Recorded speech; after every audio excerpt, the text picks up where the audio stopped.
evening, ladies and gentlemen, boys and girls. Welcome to Yapping with me, Saul Bradley, the largest human repository of useless information. Today, again with a good friend who's full of information, but alas, it ain't useless. So, just a couple of things to tidy up the room. We're doing this on Quadverum's channel in Odyssey, in three timelines in Twitter. That would be mine, Quadverum's, and thanks to his boundless generosity, Thomas Wictor's.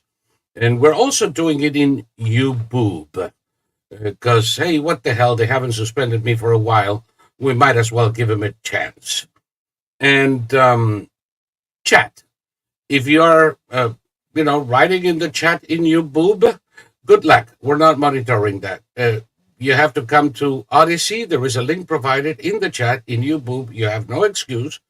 And we do monitor, at least I do, the chat in Odyssey. And you may have a chance of having your queries answered that way. Don't forget to click wherever you are on subscribe, so you get notifications when we go on the air. Click on notifications. Hey, what the heck is free? And it's not free, but very much appreciated if you click on support and send some moolah our way. Please do not do it in YouBoob. There are thieves. Do it in Odyssey. And the same thing with super chat type of thing. If you drop a coin in the chat, don't do it in YouBoob. They'll steal us blind. Do it in Odyssey. They're far more civilized about this. And you can always come to quadverum.com/support us and support what we are trying to do here. And based on the chat, we will know if we are succeeding or not. So, without further ado, directly from Joycey, that is New Jersey, north of exit 5 in the Turnpike, none other than Ron Coleman. Hello, Ron. How are you? I'm pretty good, thanks. How are you this fine evening? I'm having a good night. So far, so good. My mama is okay. My wife is not nagging. The world smiles at me. How'd you do that? I don't know. Drugs? I really don't know. If I knew how, I would probably do it more often. You can't do that with Jane Coleman. You can't slip anything into her drinks. She's like the Princess and the Pea. Anything off, anything. Are you sure she's not related to mine? There are. I did tell you that I knew of her uncle. That's a conversation if you want for another show. But I knew of him. I had a cousin in the same city. Yes. Actually, it was her father's cousin. It wasn't. I was mistaken. It wasn't her uncle. Okay, her father's cousin. Right. Okay. Yeah. Well, her father's cousin was taken by the same a-holes who killed my cousin, and in a very dark time. Very bad people in Argentina. About a year later, I joined a lot of people in a prisoners camp. One is infamous. I was there for a very short time. The School of Mechanics of the Navy. They just took me there to give me a taste. And this is what we're going to do to you if you so much as piss us off. That's right. And then we were just talking about that. You were?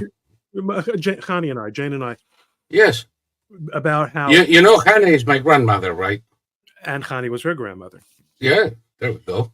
So her father's cousin was a journalist. And back, for those of you who came in late, as if we just having this conversation as if you all know what we're talking about. But Jane did tweet something brief about her father's cousin in Argentina, who was murdered by the Peronistas, by the and triple A. that's right, by the American Automobile Association, and Yes. oh no, it was the American Arbitration Association. Yeah, Um, you know that I can't carry a triple A car with me since.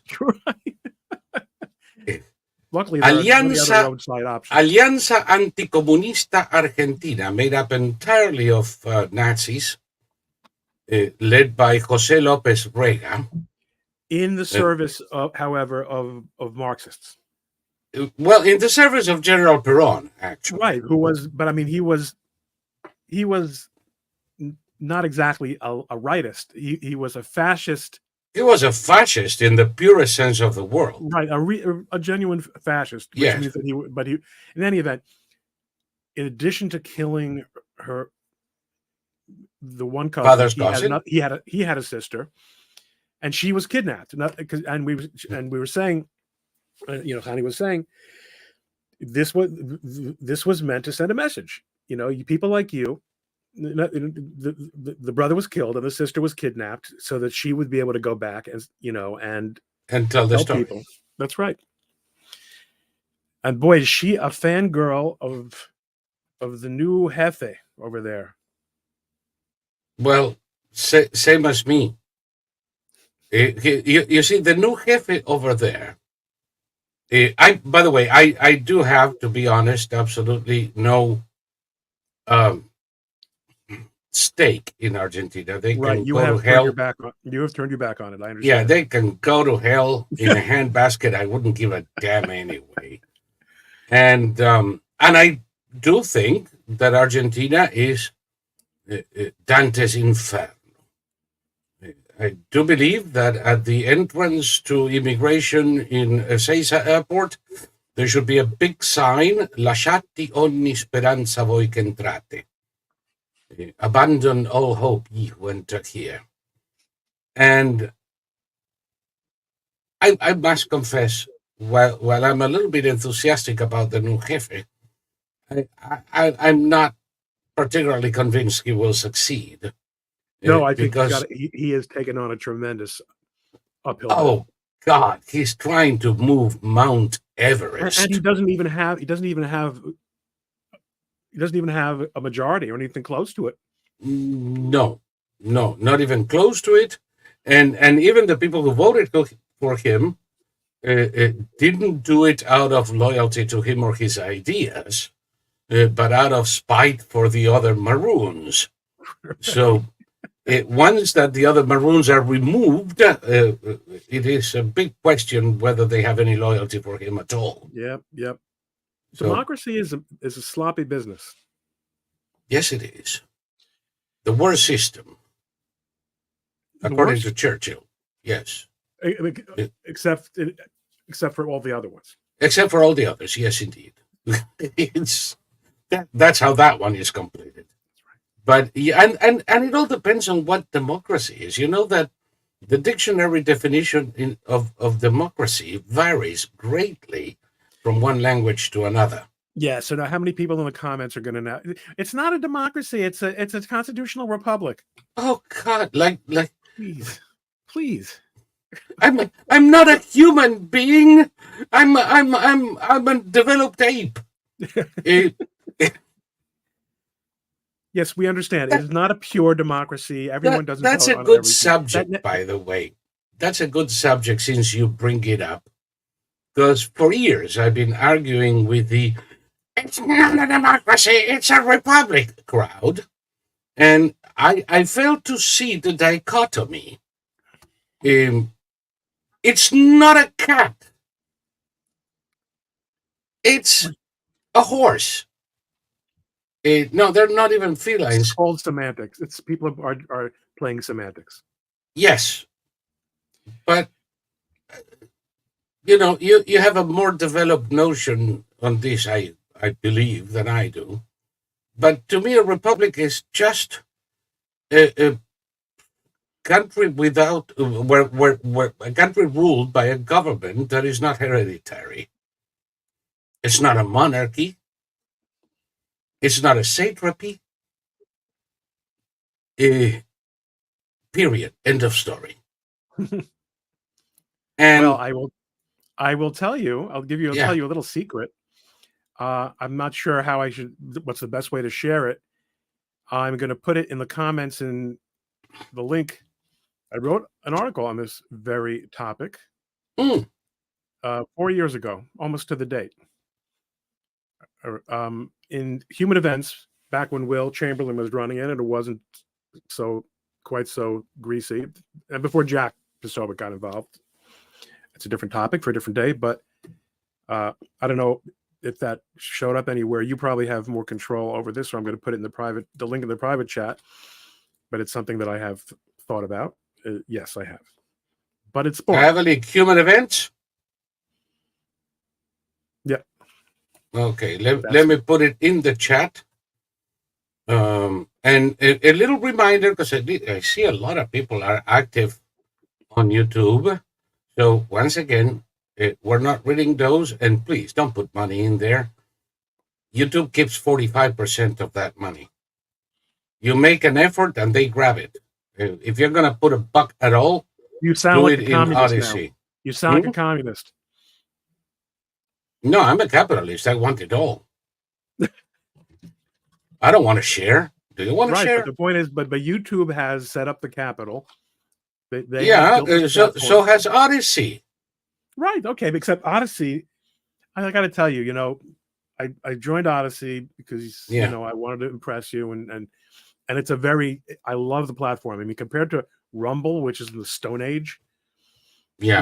I mean, it is cool, but this whole thing with the crypto, you can't edit things until you put money in, and you have to earn, and it's this whole Yeah, casino atmosphere. Can't I just put my videos in?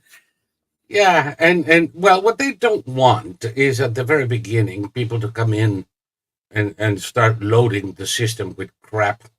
Uh, After they take a little while, they load it with crap anyway. You know what Right. happens. But it is. I think it's not that bad. They gave me the LTC, the library coins, sufficient to start.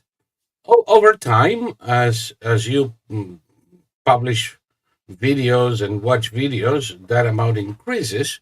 So now I'm rich. I'm rich. I have about 1,600 library coins, which converted to dollars is something like 20 cents. It,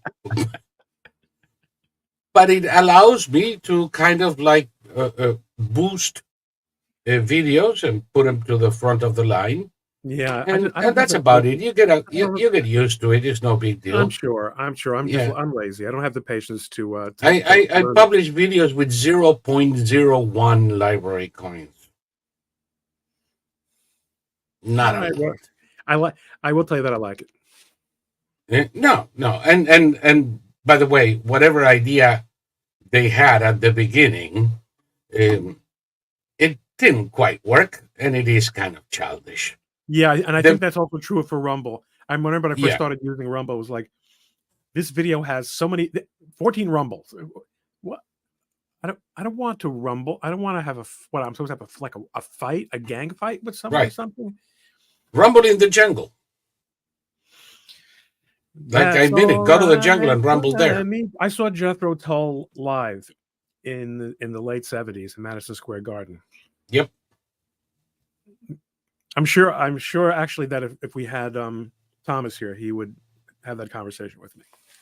Well, you know that can be arranged, my friend. I would love to have a chat with Thomas. You already have a beard, which qualifies you to the beard bladder. Right, And I didn't always, Yeah, I already had a conversation with Thomas to that effect, and he'll be more than happy to have you join us. That's great. That's great. Now the live thing, the beard show, right? Oh yeah, there are two. Yeah. The live thing starts at 11 p.m. Eastern, which is kind of late. It's kind of late, but But it is after the Shabbat. Oh, it's on Saturday night. That's what it is. It is Saturday, 11 p.m. So after my son's wedding at the end of the month, we'll set up a date. Okay. That'll be interesting. Anyway, so enough of Argentina and all that crap. Um, no, not enough. There are a couple of things. Uh, these savages. Your father-in-law's cousin was a radio journalist. He Right. was, uh, a guy who read the news, talked. Um, by any standard, plain vanilla. I mean, it's not like he was a rabble rouser or anything of the Right, sort. right. He was a he did his job. I mean, it's true in those days, non-government media was a little bit more oriented to challenging governments. And now they're all captured by governments. Yeah, But he wasn't a muckraker. yeah, no, he wasn't a muckraker. He was not. Listen, he was a Goldberg, and if he was a Goldberg, I know that he was not a troublemaker. Fairly moderate just to begin with. And my cousin, on the other hand, it was. It was definitely. I have another cousin. She was guilty of being young, and she had to endure 2 years of torture and 4 more years in a penal colony. And when I think about that, when I go back to those days, and I see some arguments going on in the U.S. today, I want to jump through the screen, grab them by the neck, slap them, and say, "Do you have any idea what the crap you're talking about, moron?" And I don't think they do.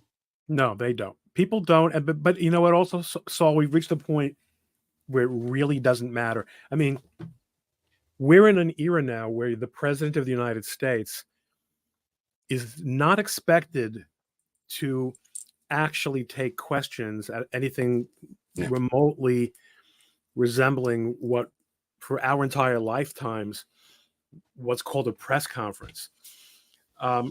Other than from pre-positioned lackeys who are given the questions to ask. I mean, it's all performative, and all these, all these democracy dies in darkness, social justice warriors, all quiet. They've got nothing to say about it. No. So I mean, it's a whole new world. It is a world in which, every kind of, well, not every kind, but there's justification for a great deal of subversive thinking and activity. But I'm not recommending anyone, of course, as a member of No. the bar. No, I can understand. I mean, who likes an administration who bends over backwards for America's enemies? And I'm not saying this lightly. Terrible. Abandons or pressures our friends. We pressure Israel to bend over and grab its ankles. We pressure Saudi Arabia to stop bombing the Houthis, who we take out of the terrorist list because they are so nice. This is the new and improved, kinder and gentler Houthis, and they're no longer associated with Iran. And we pour money, pour taxpayers' money on the Palestinian Authority, on Hamas, on UNRWA, on the Houthis, on Iran. And then we're all surprised what it is that they actually do with that money. But again, I mean, really, it doesn't even matter. I mean, you and I can sit here and the 32 people who are going to watch this, we can all nod our heads. It was a bigger number last time, baby. We can all have our opinions about this. We're no longer in a deliberative modality where people are inquiring, where there's give and take, where policy, I mean, they just do what they want. We have no idea who's really in charge. No. They hire utterly unqualified people to be spokesmen who simply read, like there's nothing too dumb. There's nothing too dumb for them to say publicly. And they get And the only reason they hire morons and spokesmen is so they don't crack up laughing when they read that crap. Yeah, that's a good point. Because anybody with a half a brain would probably need an oxygen tent after reading one of the statements in the press office. It's ridiculous. Anyway, Anyway, you can listen. It is. We have to just keep fighting the good fight. I ask people, whenever I have them on my show, what a lot of times it's people who write about this problem or that problem, and I say, well, okay, well, you've been thinking about this. What do you? People are always asking me, so I'll ask you, what should we be doing? What can we do? What's the answer? And it's usually some variation of we got to keep fighting the good fight. yeah. As long as we can, I guess we have to. So we will. I think that we should resort to the last defense of rationality, laughter. We do not ridicule these people enough. We take every moronic statement seriously and argue the point, thereby legitimizing it, when what we should be doing is laughing our hearts out. Did you hear the last stupid thing these morons said? Wah, wah, wah. Because if you go, oh my God, he's trying to do this. No, you can't. You It can't. That's doesn't right. do anything. You can't fret about it. That's right. It doesn't do anything. And laughter does have the advantage of, first of all, it's physiologically healthy. Yes. It helps you dispense with some of the tension and stress that's built up from living in this world. Look, it's very good if you and I are seasoned citizens, as Rush Olive You mean all farts? used to say, right? So we know how little there is, how little use there is to yelling and screaming. Yeah.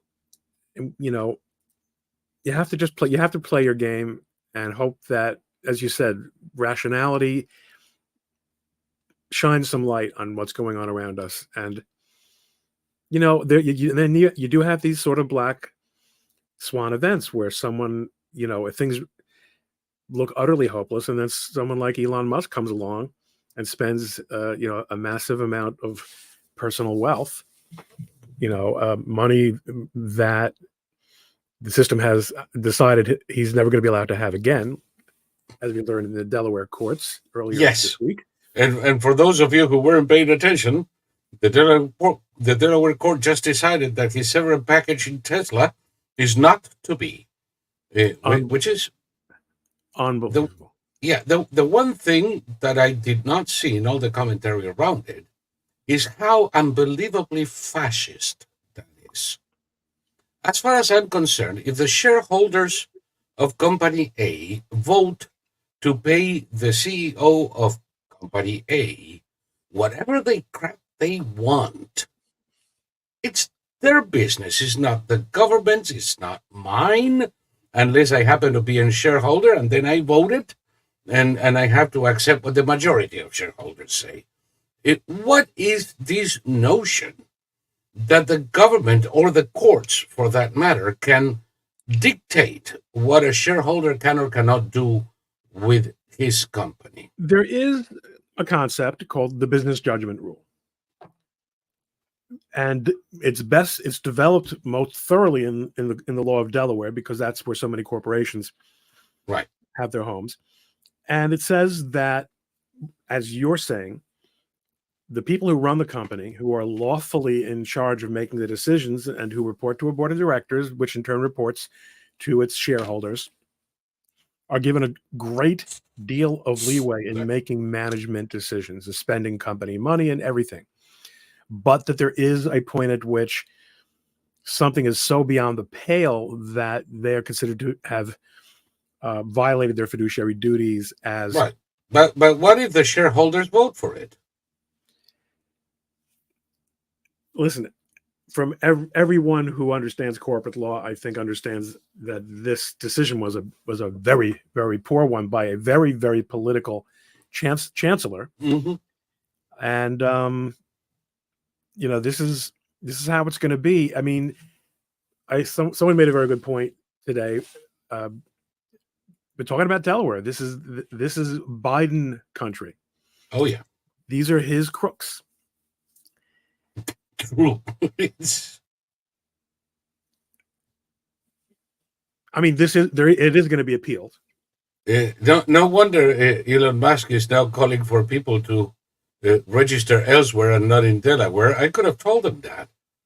Frankly, Florida is a much better residence for a corporation, assuming you have a mouse to stand on.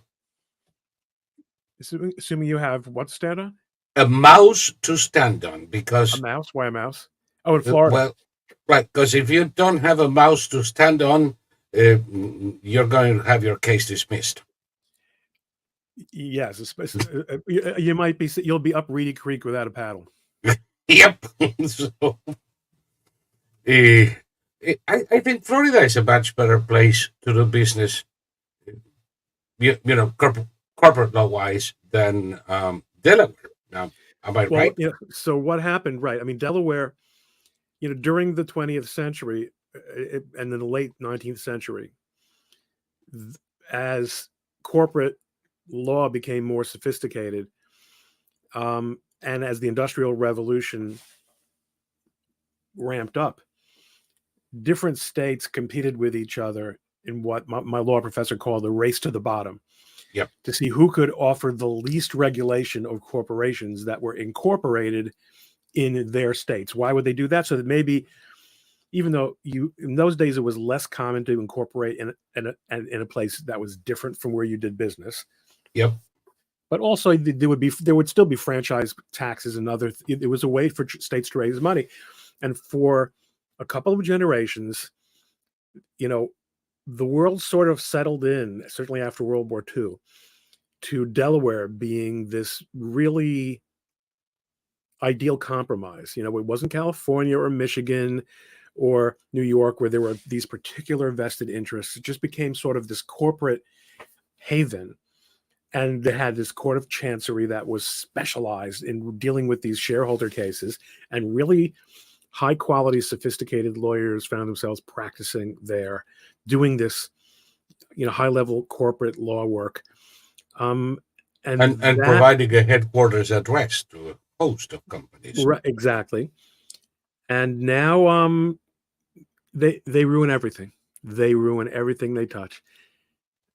There's simply too much. There's too much law.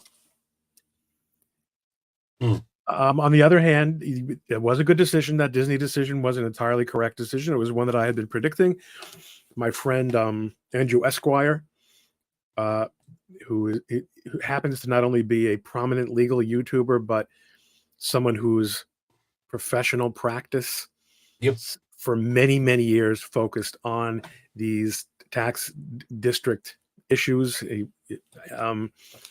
And once I came to understand from interviewing him as a guest on my podcast, and also watching him discuss it with other cats, that Disney was getting away with murder for decades. They had an incredibly sweet deal. And yes, it is almost certainly the case that the sweet deal came to an end when Disney decided to poke the bear. But that doesn't mean that by virtue of you're antagonizing the governor doesn't give you legal rights you otherwise wouldn't have had. Exactly. Which is what they're essentially arguing. And of course, one of the most important points that was in that decision that came down was actually yesterday. Yes. Was, hey, Disney, you don't even have standing. What are you doing here? What are you doing here? Why are this case? You're that was the second dismissal, because it was a dismissal, but they gave two reasons, and the second one is you lack standing. You But lack standing, and the other defendants who do have standing, there's no First Amendment issue here. This is no, not a speech issue. It was cockamamie. I mean, no. Disney, Maybe I'm way off the mark, but I said, it is as if I go out there on April 15th and say I'm not paying my taxes because they have no right to collect taxes from me. Because collecting taxes from me is an infringement of my First Amendment rights because I expressed myself by not paying taxes. That doesn't make it a First Amendment case any more than Disney's.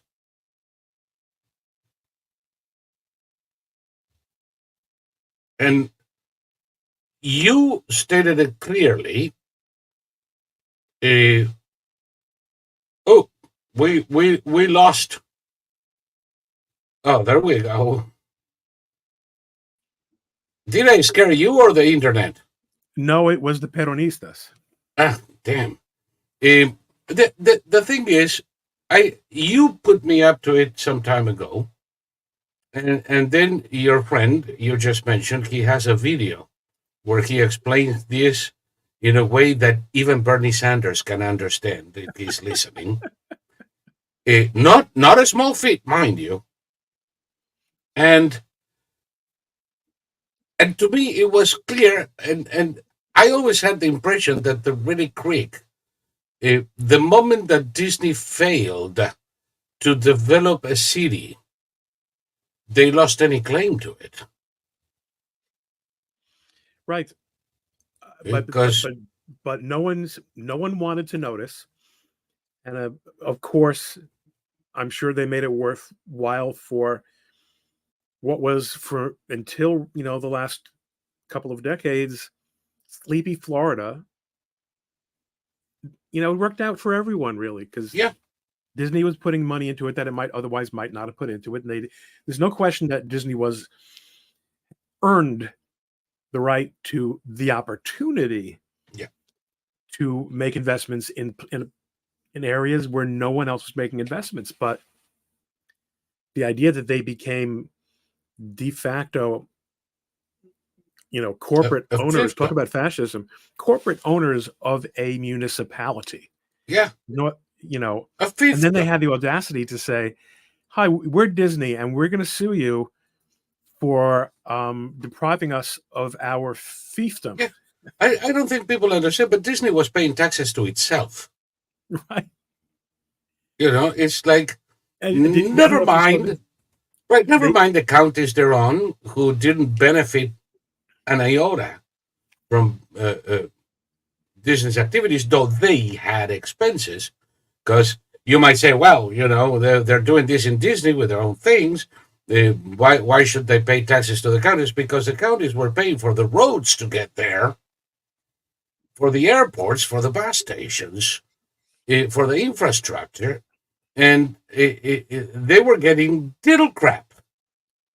So they have to finance with taxpayers' money the structure needed for Disney to bring tourists to their locale. And Disney then would pay a tax to itself, call it a day, and go fornicate a mouse. and meanwhile they spent money. The municipality spent money directly to benefit Disney, and you had to get you didn't if you worked for Reedy Creek, you didn't have to get approval for expenses until you hit $100,000. Right. That's like working for FTX That's like working for Biden. or Ukraine. Go forth, my son. Take a trip to the island. You don't even have to declare it. We'll refund you. It's nonsense. And the more I read into it, the more ridiculous it becomes to me. It may have sounded like a good idea in '67. What is interesting is that this obviously began to really grow through the Katzenberg. Katzenberg. Yeah. Yeah, and then like what would you do if you became CEO of Disney 10 years ago, 15 years ago, and you sit down, and the different division heads are, reporting to you and say, so here's how it's been going at Reedy Creek for the last, 5 years. Here's what we've got it. Here's how we're working it now. You say, oh gosh, this is patently illegal. This is how do you back out of that? How do I'm not saying that these people aren't to blame, but I think that it did incremental, like every time they pushed for more control and more financial benefit directly to Disney, there was no pushback, there was no oversight, there was no auditing, and they kept pushing and taking. This is, so where Andrew believes, he said yesterday on his stream, reading, when you're going through the opinion, he said, I guarantee you, he really called a shot like Babe Ruth. Yeah. I guarantee you there will be criminal charges. And people, when I've spoken to my Disney friends, WDW Pro and of course Valiant Renegade, and I don't know if we still have Jonas J. Campbell here. I doubt that. He's probably going to get his car from the pound. But people, gee, Ron, you're the lawyer. Do you think anyone's going to get charged for this Disney thing?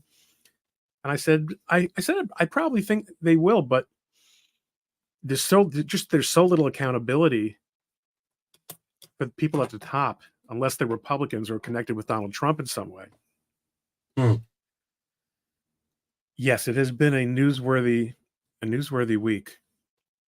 Yes, I for once, well, no, I must confess, I will probably lose another 1,000 followers on this one, but I don't care. I have no idea how many of my followers I blocked last week. You have to live that way, Saul. There's no other way to live. No. I blocked a gazillion followers last week. Now there is one that is beginning to pester me because I have this allergy, and it's a severe allergy, to people who mix religion and politics. It gives me the jeebies. So the moment they start pushing some kind of politicized religion or spiritualized politics, I get kind of like an eczema. Then I start having trouble breathing, and then I block them. What drama? Yeah, no, I learned from my daughter. But it's I cannot over dramatize the pain in the nuts that I get with these people. Well, be more specific. Don't be such a what is it? Well, anybody who comes to me with Christian nationalism or Catholic nationalism, I see the same as I see the mullahs. To me, they're nothing but a mullah with a cross. And if it happens to be one of these guys, let me put him back here. I'm okay with them until they want to impose their shit through City Hall. Well, I don't like religious parties of any color. Well, listen, look, it has no place in American politics. It really doesn't work. Although, again, if someone wants to look, if people want to group themselves around a religious ideal, they're entitled to do that, but they just have to understand that people who don't share that religion aren't necessarily going to be receptive to it. And it's unnecessary. It's unnecessary. We, as you said, we know that in fact, I had this discussion with Michael Knowles. I said, how are we going to decide, Michael, you're a Catholic, how are we going to decide that Satanists can or can't have a flag at City Hall in Boston, compared to other, Mm. and he said, why not go back to the founding fathers and ask, what would they have, what, when they were talking about Congress shall make no law respecting, religion, do you think anything for a second? I mean, they didn't even think that applied to atheism. He says it's not a matter. He says these were people were not Well, I don't know. particularly There is a religious. letter from George Washington to Tank Tillman that would argue otherwise. Yes, Uh, that he wrote to the Newport congregation. no. Not to the Newport congregation. He was asking Tank to send them workers. I'm sorry, he was asking who? Tank Tillman, Oh, okay. a friend of his. And he says, if they be good workmen, let them be Christians of any sect.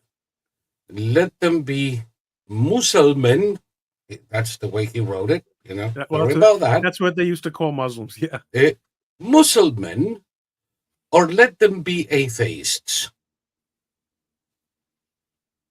If they be good workmen. So his litmus test was not the religion of the candidate, but his ability to perform the task at hand.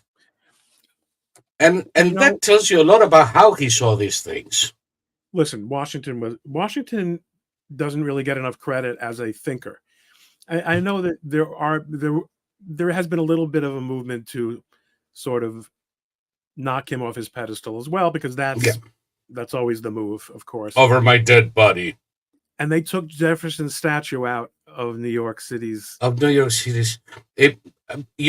they did him a favor, because if he had seen what New York City Hall has become, right, he would probably run all the way back to Monticello, burn it down, and move to England. Right. I think that anytime now they're going to get Nathan Hale out of the Nathan Hale is right across in front of the steps to City Hall, and he must be so uncomfortable there. He gets a full view of who gets in or out, and he's probably thinking, and I got myself killed for this. They really did their best. They did their best, and they did very well. Yes. But they didn't Washington said this whole system is premised on people believing in God. And in other words, people having basically a moral foundation. A moral foundation that we can recognize. I mean, there are multiple levels to that, right? Yeah. All the way at the bottom of this, we have this gigantic movement towards nihilism, which is the antithesis of a moral foundation. Yes. But we have to reckon again with something we thought that we wouldn't have to reckon with, which is Islam, which absolutely has a moral foundation, which absolutely has an internally fairly consistent. I mean, there are strains within Islam, but most Muslims. There are as many sects within Islam as there are within Christianity, and probably not as many as there are within Judaism. That is probably right, but they do tend to act out in a way that Christians haven't acted out with each other, not counting Northern Ireland. Yeah, or Jim Jones. Time. What's that? Or Jim Jones.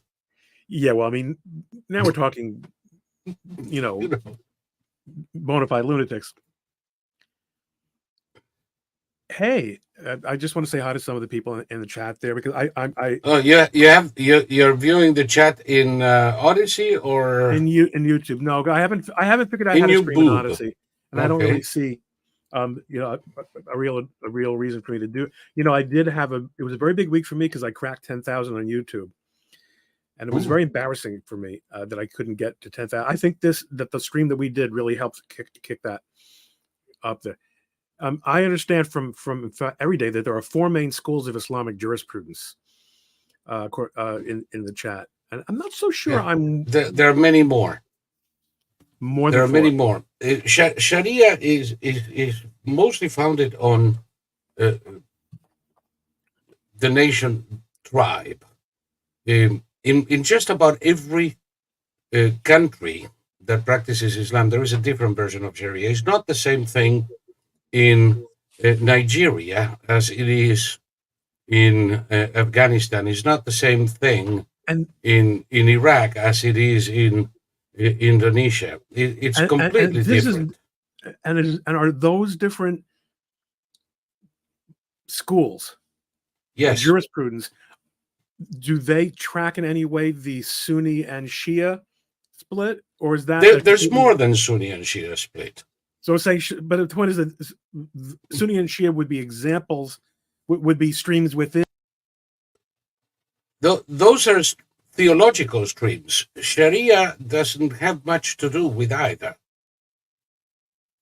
In Nigeria, uh, there is, and it's funny we should be speaking of this in the context of America today, female genital mutilation.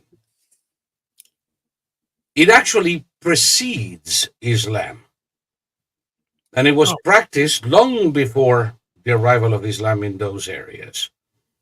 It is considered a crime in most of Islam. It was practiced by some tribes in Nigeria and by some tribes in the Amazon, actually.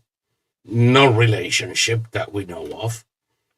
Eh, Now, of course, it's practiced in Massachusetts General Hospital because we have gone, uh, let's say, to great lengths to screw this up. But I remember when everybody was accusing Islam of promoting female genital mutilation, and that was simply untrue. well, I And so listen. that's when I started Go. looking into this. And in fact, when I talk about what I was talking about a minute ago, we have been exposed to this African Islam, which is indeed quite, I think, different from the Arab Islam that we had been encountering, Arab and Persian, Middle Eastern, as opposed to African. And I think that what we have seen in terms of immigrants from African Islamic countries has been a massive cultural shock in the West, in Europe, in Western Europe, Mm, and in the United States, and nobody wants to reckon with it because it's considered to be to have the discussion is to admit of an inclination to be religiously discriminatory. mm. Um, but I don't think the founding fathers or George, when Washington said this is for a nation of believers, Yes. he was notwithstanding what he wrote to his friend in the letter about getting the Yeah. job done. He didn't contemplate the kind of, I mean, No. He wasn't talking about Catholics either. he certainly wasn't. But we had the Catholics discussion on our last stream. Yeah, well, no, but this is in Washington's context. Um, uh, you know, it's a very difficult thing because I believe few people have been condemning terrorism in all of its forms as I have for the past 40 years. I don't think it's an Islam problem. I think it's an ideological problem. It's not a religious problem at all. Um, Right. So right. So that is really the news story of our moment, which is that common cause has been made by two groups who, if they were to get their way, would undoubtedly be at each other's throats, which is Marxists and Muslims. Isn't that interesting? Although, and by Marxists I mean the very, the whole nihilist. The very broad collectivists. But the thing is that remember how the Soviet Union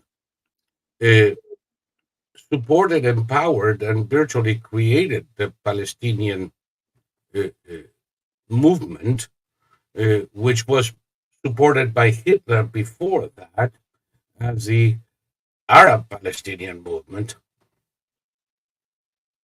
This association goes back to the beginning of these problems. And they have a lot in common. Now, I agree, it's like Hitler joining the communists only to end up at each other's throat. In the end, they will.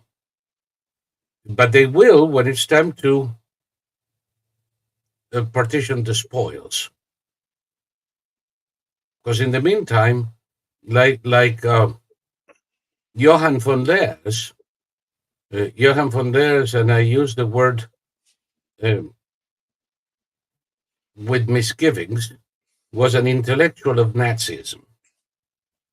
Misgivings because I hesitate to put intellectual and Nazism in the same page. Yes, but because at its core, it was an anti-intellectual movement. Exactly. And despised intellectualism. But von Leers is the guy who wrote 53 books on the ideology of National Socialism. He ended up in Argentina as Perón's protege, but in 1953 he moved to Cairo.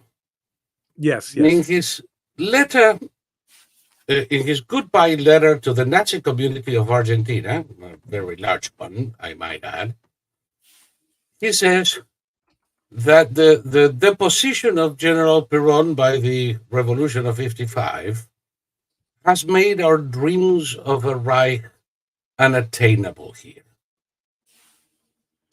And therefore, I am moving to Cairo, the epicenter of a wave of green flags from Morocco to Baghdad, fighting against colonialism, imperialism, and for social justice, which represents our only hope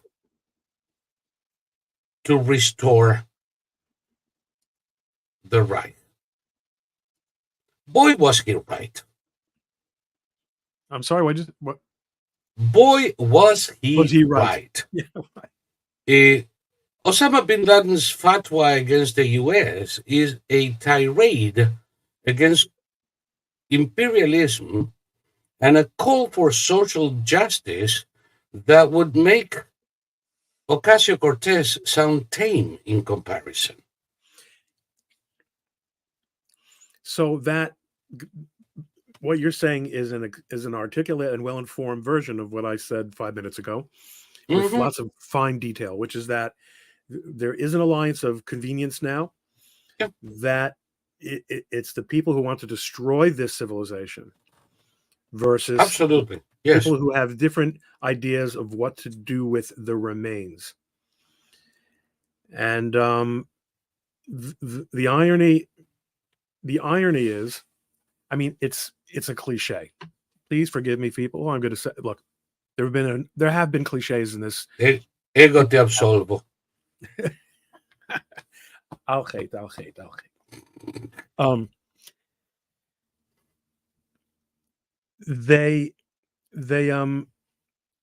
Liberalism is premised on tolerance, on pluralism, but what people didn't understand, and what as was just pointed out by aka Batusai in the YouTube comments, is that the premise was that we're going to be tolerant, we're going to be pluralistic, we're going to have that big tent, but we're all operating under the same moral framework. Yes. And I know Jewish people who don't like the term Judeo-Christian, and I know Christian people who don't like the term Judeo-Christian because there is a disconnect, obviously, between Judaism and Christianity. At one point in history. But the point is, Hmm. compared to almost everyone else in the world, we are basically sharing the same values of how to go about setting up a society. I'm not talking. Don't give me talk about the Crusades. I'm not talking about. Okay, it's No, not no, please 13th don't. century. I have enough idiots come to me with a 1400 Right. year old war. It's the 21st century, Yes. and really, but we were doing so well. We were doing so well, and it's really something else, Saul. But at Were least we? we won a case against Disney this week. Well, For the baby for the steps. lines of the ridiculous. Baby steps. In order to catch a big lion, you start with a small mouse. Or something to that effect. Eh, no, it's what you're talking about is something that's it's not the one thing that keeps me awake, but it's the one thing I think about when I am kept awake.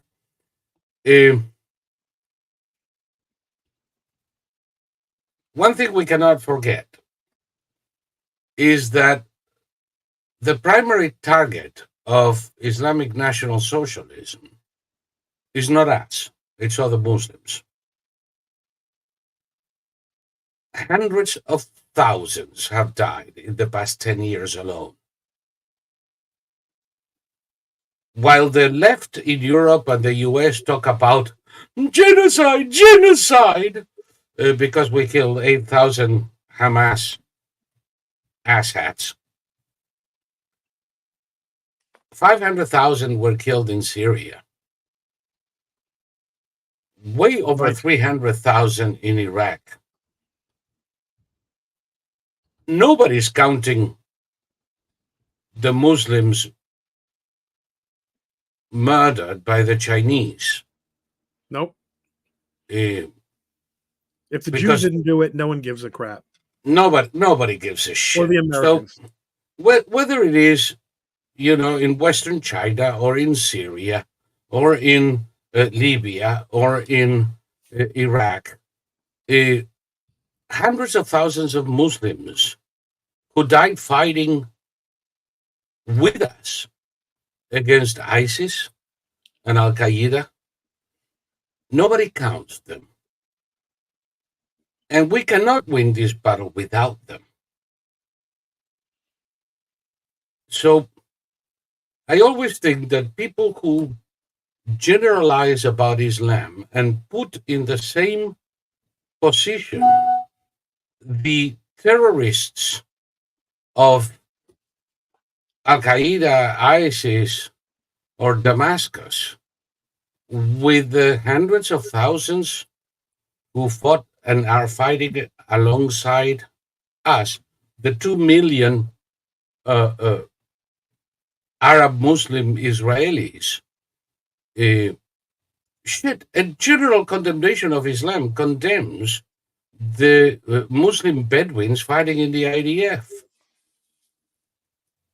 I think it's a grotesque injustice. And it's one you make a very good and important point, and it's also an injustice that, to a large extent, Muslims, understandably, have some responsibility for, because they have been reluctant to break ranks. But there is, and of course, there's apparently there are a number of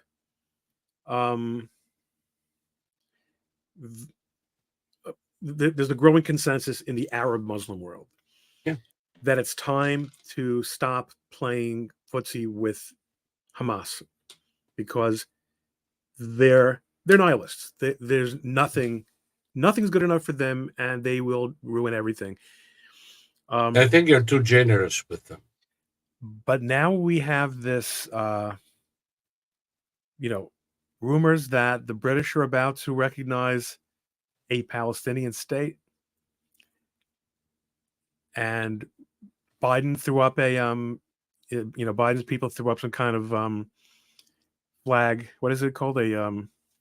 What's the what's the cliche they say? Threw up a flag to Not a tantrum. what is it? Not a tantrum. No, not a tangent. They in order to see what kind of reaction there would be to the U.S. Oh, a trial balloon. A trial balloon, yeah, not a flag, trial balloon. I mean, everything. It's amazing how Western governments, and most Western governments, have been so resolute in doing the wrong thing and reacting the wrong way on incentives, given any opportunity they have, with exceptions this time around, like oddly enough, Germany. The Germans Yeah, have been oddly enough. I'm really waiting for good. the other shoe to drop. Uh, the thing is this, and we have to understand this, and it has definitely something to do with Jews, but not exclusively. European social democracy is fundamentally anti Semitic, collectivist. I tend to say sometimes that the Nazis managed to get with the euro what they couldn't accomplish with the Panzer.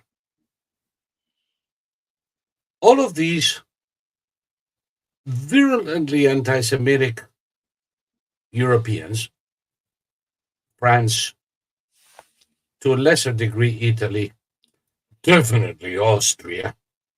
Don't get me started with Eastern Europe. Eh, are also collectivists, anti-capitalist,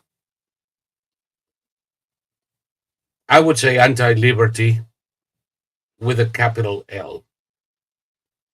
We have them in the US as well. And that's, you can see the results in our universities, in our State Department. It doesn't surprise me at all that ideas coming out of the State Department almost invariably are injurious to Israel. And I think it's by design. Really? Yes. Like I said, social democrats are intrinsically, viscerally anti Semitic. Yeah, for sure. And they don't need to be Muslim, to do that. They're worse. I think Israel is in better hands with Saudi Arabia than with the American State Department today. Yeah, and people are refuse to acknowledge the difference between Saudi Arabia today and Saudi Arabia in 1984. Yes. And Yes, they refuse to see the changes, and they're dramatic. So, we look at these things and we see how averse these people are to any sort of liberty in the American sense, not in the French sense. This you can trace back to the French Involution. It led to very bitter disputes between Adams and Jefferson, and Adams was right, and Jefferson that's had right, to admit 100%. it. Jefferson was willing to, and he really did set a pattern for modern liberals, willing to Yes. overlook the nihilism inherent in what, as Lenin formulated it, you got to break a few eggs to make an omelet. Mm-hmm. He was willing to overlook the reign of terror. Right. And he thought that the French Involution was a projection of the American Revolution. He was wrong. It's a different monster. Yeah, there's really no comparison. Though it started as such. Yeah, right. For 10 minutes. Yes, for about 10 minutes. When Lafayette convinced the king to call the estates, and the king named Lafayette, the hero of the American Revolution, as the commander of the royal forces to ensure the peace during the process.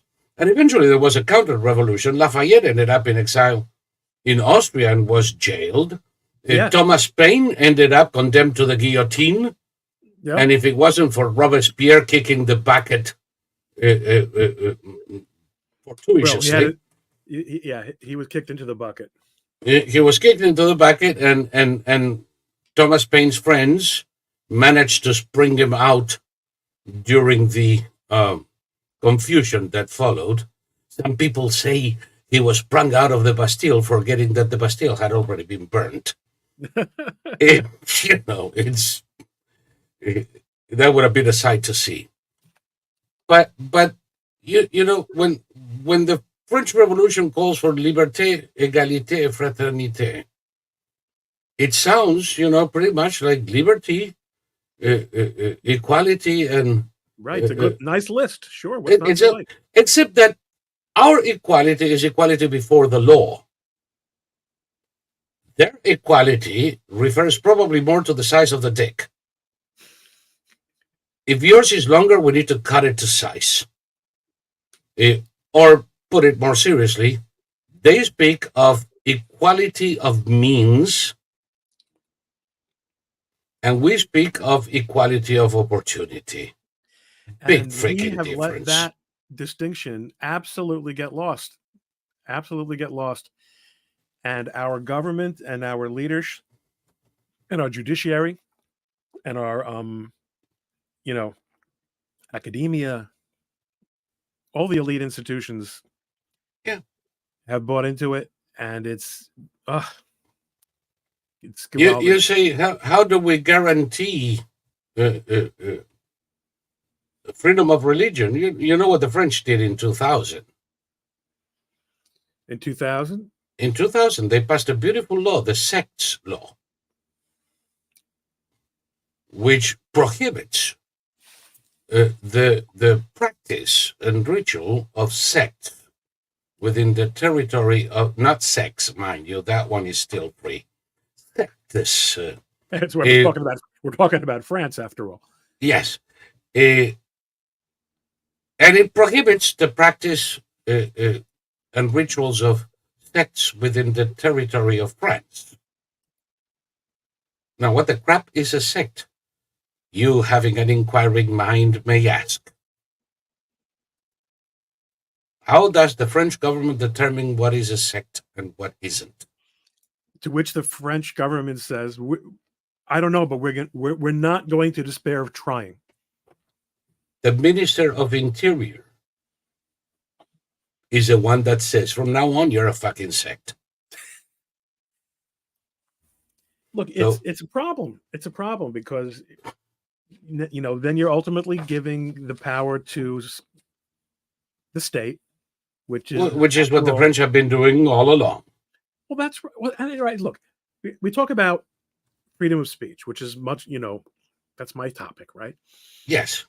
So, I've had a couple of people from the UK as guests on my program, and we have talked about they don't have a First Amendment in the United Kingdom, and they have No. had some No, really nowhere in Europe for that matter. right. We're really pretty much anywhere, and they have more of a problem with censorship and people literally being arrested. I mean, one of my guests was um, uh, Count Dankula. You can be jailed in most of Europe for the utterance of one word. Right. Now that we can see the problem. We can see the problem with that. But having said that, and I'm not suggesting that therefore I want to be like them, but I'm just saying when you're looking about how to set up your society,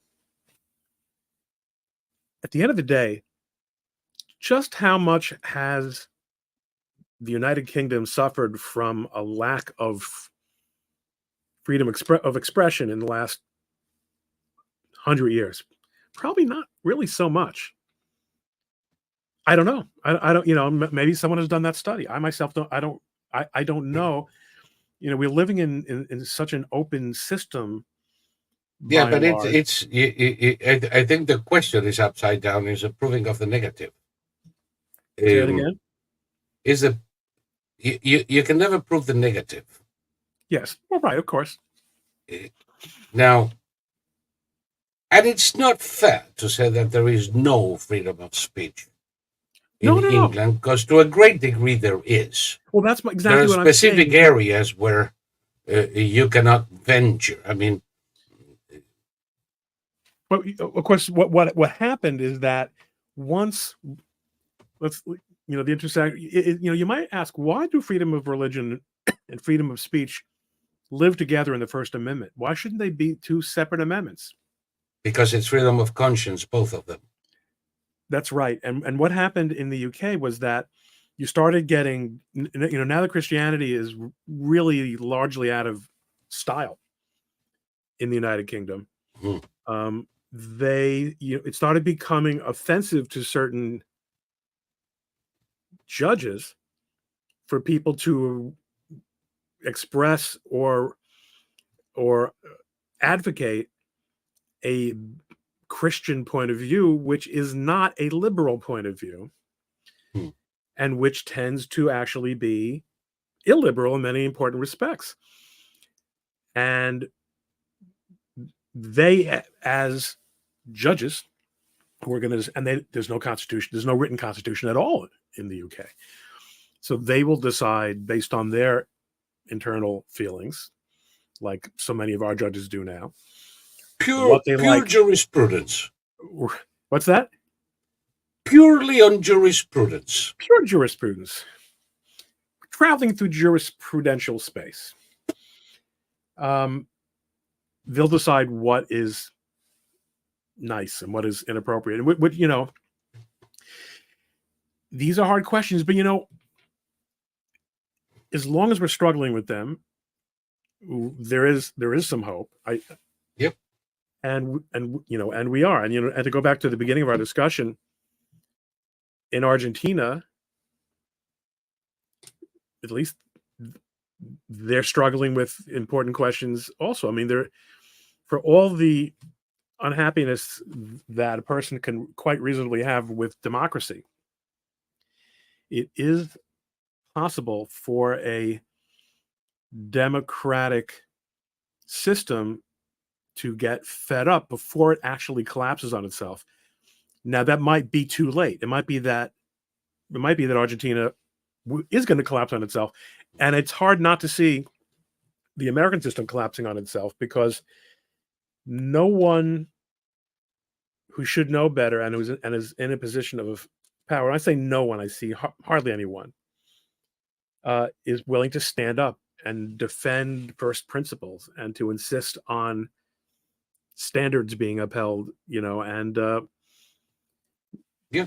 Listen, you can have the Hildebeest come out on all media this past week, warning Americans that the extreme right wing, remember the vast right wing conspiracy of 1996?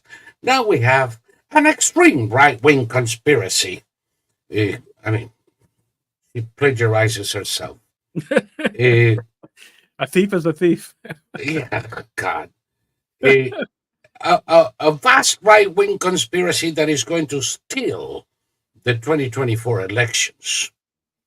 Now, if you say beep about 2020 being stolen, you're a seditious asshat and you belong in solitary confinement. But if you're the Hildebeest warning Americans that 2024 will be stolen by a right wing conspiracy, and that 2016 was stolen by Putin, then you are a patriot and a Democrat. The level of bullshit it's reaching the stars now. It's left the Earth atmosphere. And while we are engaged in these sterile discussions, at what point criticizing an election becomes a critic of democracy? Or like the satrap they have in Spain, that clearly stated that whoever criticizes him is attacking democracy, which reminds me of Louis XIV, l'état, c'est moi, and goodbye. And if you're criticizing Dr. Fauci, you're criticizing science. Right. You're criticizing science. Which is heresy, because that is our God, after all. Yes. And this whole thing is taking us to a level of ridiculousness where people have been distracted from real issues, like the having turned democracy into a form of superstition. There is a reason why our founding fathers did not make voting compulsory. It was a citizen's duty to vote, but not an obligation. Because frankly, if you don't have the interest of getting your ass out of the coach, drop the Cheetos for 2 seconds, go to a courthouse and register to vote, it's because you're not paying that much attention to begin with, and we're better off if you stay home eating Cheetos that day. To which one of the political parties says, and that's the guy whose vote I want. The low information vote, the lowest possible.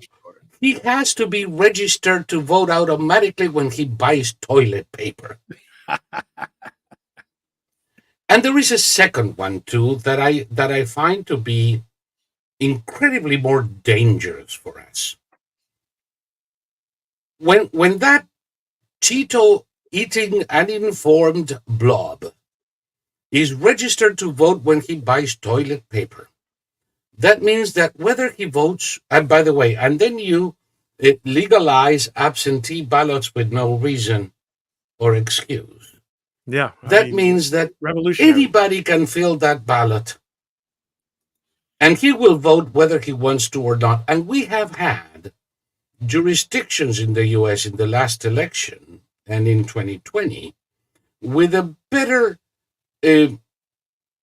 participation rate than Baghdad under Saddam Hussein or Castro's Havana. I don't believe it. Jail me if they must, and I will go to jail skipping and singing and saying thievery. There is no other purpose for absentee ballot in this context than to commit fraud. And this was acknowledged in that special committee that they set up, what was it, 20 years ago, to deal with 2005, even back in the days when Jimmy Carter thought that absentee ballot was nothing but the mother of fraud. And it hasn't changed. And there is nothing, by the way, even they tell you, we're guaranteeing because it's a signature, like they can certify 120 million signatures in a couple of days. Yeah, sure. Ridiculous. That's right. Even if they could, I'll give it. I feel in a generous way.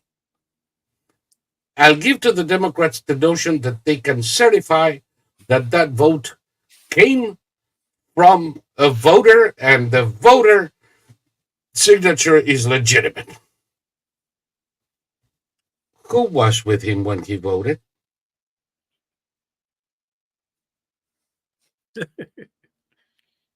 How do you prove to me that there is no coaction? Of course not. How can you prove to me that all those wonderful people in hospices in Florida in a deep coma came back and were awake long enough to sign their voting, their ballots, and then went back into a coma? It's impossible. It cannot be done. No, that's right. Well, but they must put a copy of their ID. No other country that claims to be a democracy in the world has such a preposterous system. No, it is absurd, and it is guaranteed to be fraudulent. And that's a good thing. Apparently, because that's the only way some people can win in this country. Of course, every now and then it fails, and thus we had Governor Stacey Abrams. Remember her? Right. I don't think she spent a day in solitary for questioning the integrity of our elections. Great gal. I'm really Yeah, just isn't it? a great American model, like all of these. She's not a gal, she's a whole tribe of them.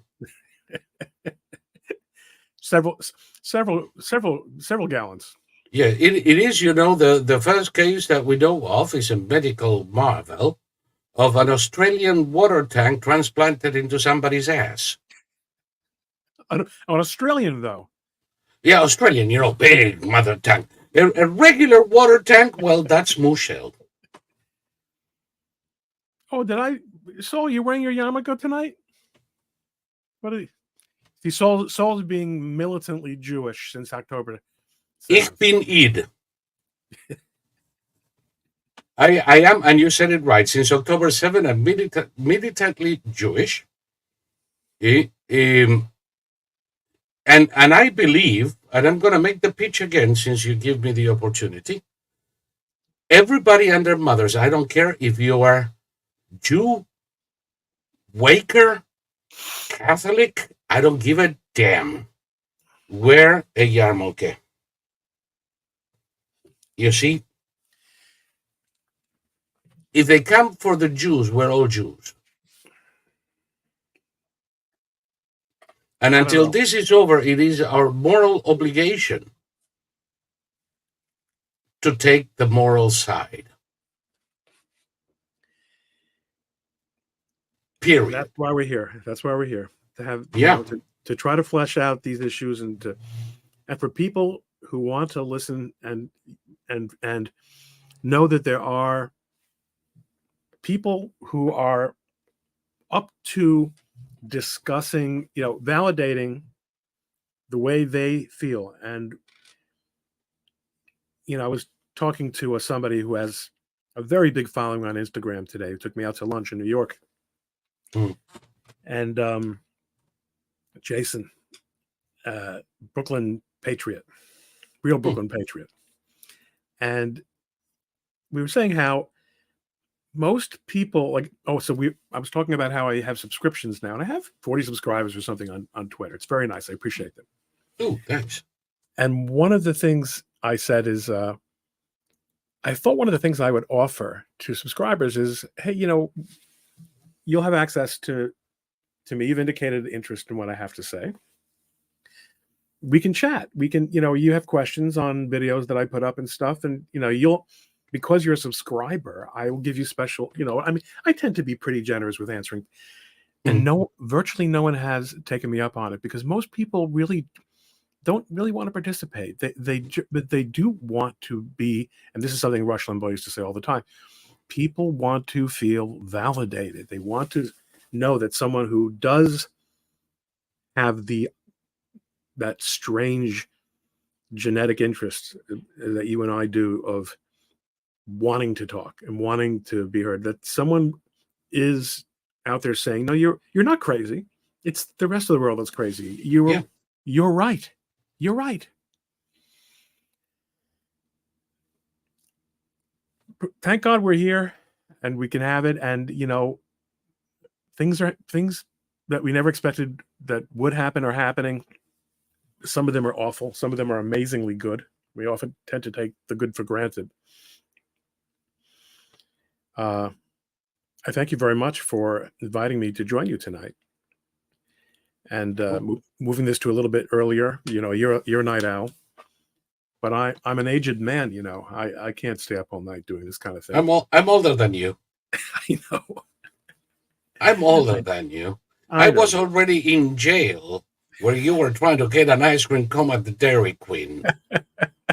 I used to work at the Carvel, actually. Oh, Carvel, yes. I remember the cakes. Because I didn't tell you last time, but I did live in Bergen County for a while. Oh, really? Very near Kinderkamak Road, which probably goes by your neighborhood. So Clifton, I am just a stone's throw away.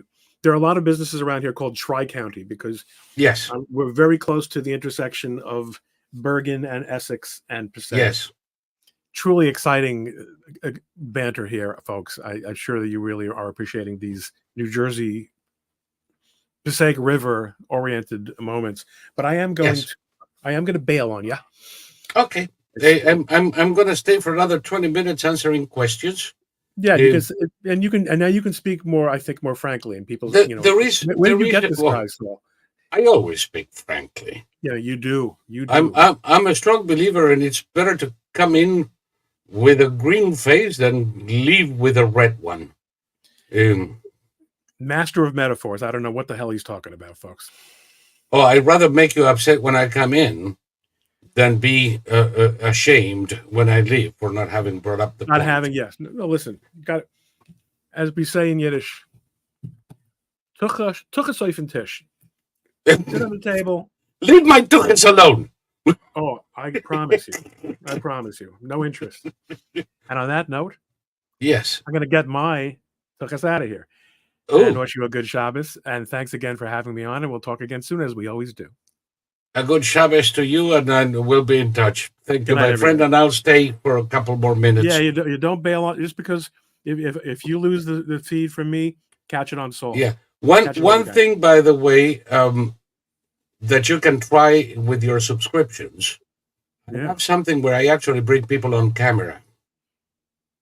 And not a lot of people will take up on that, but it's very interesting, the conversations that ensue Well, when they finally break the shyness barrier. I am going to have to see if anyone will go for that. Yep. All right, good. Okie doke. Buenas noches. Thank you, my friend. A good Shabbat to you. And then there was one. Okay, folks, let me see. We're going to try and get into the question and answer now and see if you have something else you'd like to discuss that we haven't. Liberals trust bumper sticker slogans. Yeah, well, that's about the only language they speak, Kelly. Truth is not subjective. And it can sometimes be very ugly. Absolutely, Joanne.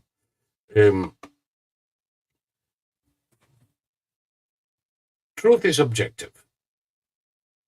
Whether we can approach truth in any significant manner is a different question. Some of us spend all our life trying to decipher it with various degrees of success. But it is objective. It is what it is, and whether we like it or not, it doesn't change. And yes, it is sometimes very ugly, but I'd rather know the ugly truth than live in darkness. Is Biden going to hit Iran hard? Biden, I'm afraid, it's been many years since he was able to hit anything, even Jill, hard. Whatever he does is going to be limp. He's going to throw a couple of bombs here and there, pat himself in the back, claim victory, and release a statement, and that'll be it until the Iranians do something else. Oh, crap, says Joanne. Now I don't remember what I was going to ask. Welcome to the club, my dear.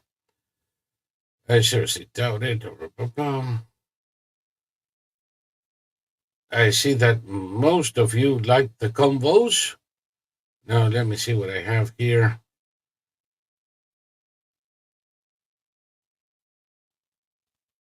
Every day, start a cult like Joe Neerman. Yeah, not a bad idea. I'll have the Church of the Holy Spaghetti, where we can worship pasta and have conversations. How about that? I hate it when people say my truth, says Sita. Yes, I do too. There is no such thing. What else do I have here? I remember getting home at midnight and going on X to say what was happening that October 7th. I've not been that horrified since 9/11. Israel is an ally that has stood firmly with America. Yes, indeed. Thank you so much. It, the thing about this, though, goes beyond Israel. Something that I explained on October 7th when I started wearing a yarmulke.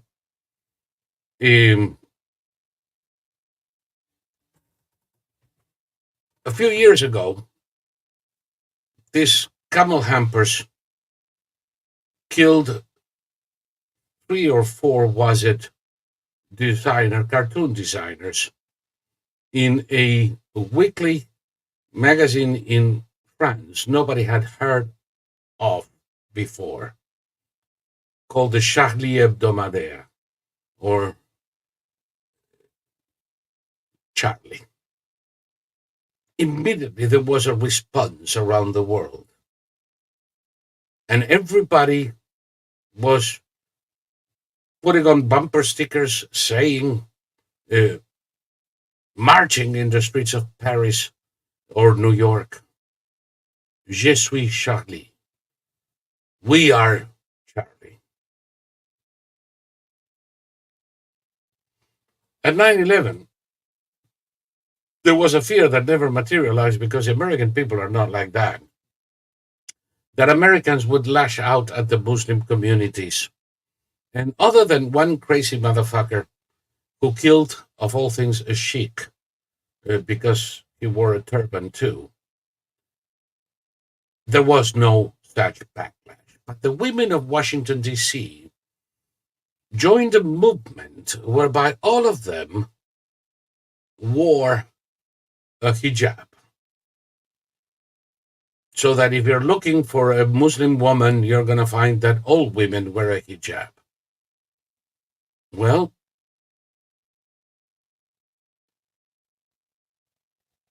when 1,200 Jews were murdered and 5,000 wounded, nobody came out saying, I'm a Jew too. Nobody came out saying, if you're coming for the Jews, you're coming for me too. And that's why I did what I did. When I posted it in X, they actually limited my account. Go figure. And I am going to be wearing this until the war in Gaza is over. For as long as we have anti-Semitic demonstrations in the US, these people are going to find me wearing a yarmulke. You want to come for the Jews? Start with me, asshole. And I think that everybody should do so. They're not expensive. They're very easy to buy. You can buy one on Amazon. There are cheaper ones that Jews use for, like bar mitzvahs or weddings, and they put a bunch of them so that anybody who doesn't have one or forgot theirs can grab one. They're worth about $1.50. Spend $1.50 and put on a yarmulke. It is your statement against hatred, as it is mine. And when Ron kind of laughed a little bit is when I said, Ich bin Id, which is Yiddish for I am a Jew. And thank you, Domino. Appreciate your $5. And please remember, people on the YouTube chat, don't put money in there. YouTube takes 45%. Click on the link, come to Odyssey and do it over here. Odyssey takes 5%.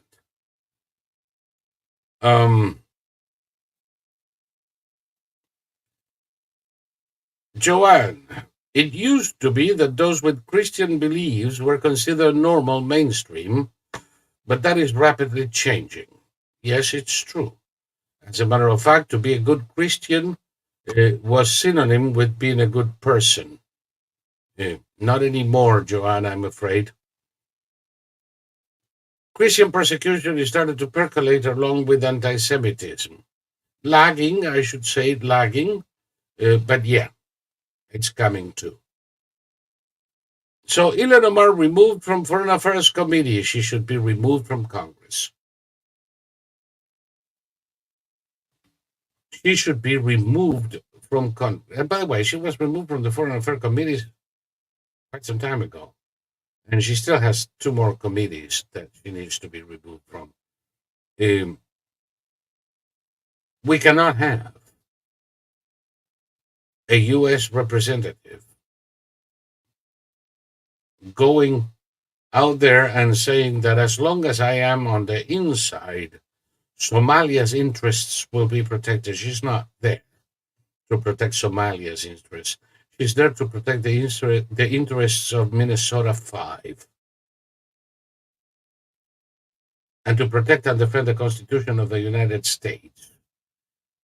And she's not supposed to have allegiance to any other foreign country, power, potentate, or prince. And if she does, she doesn't belong in Congress.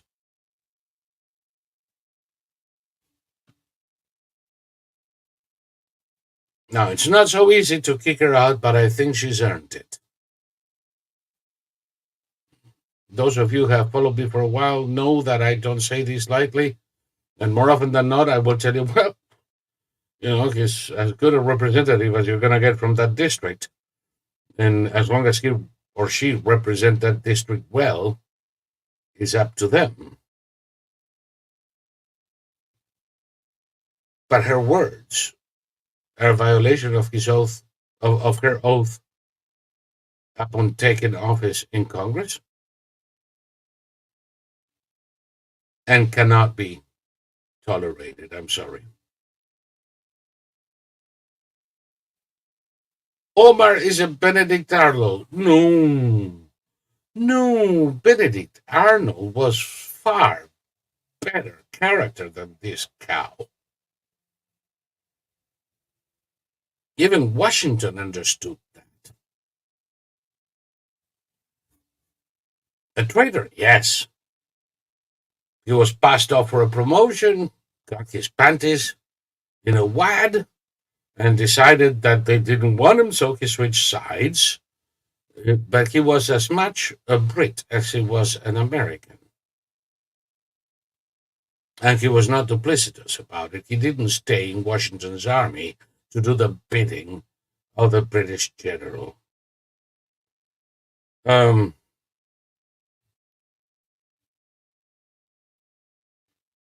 Okay, we have 3 more comments on the other side.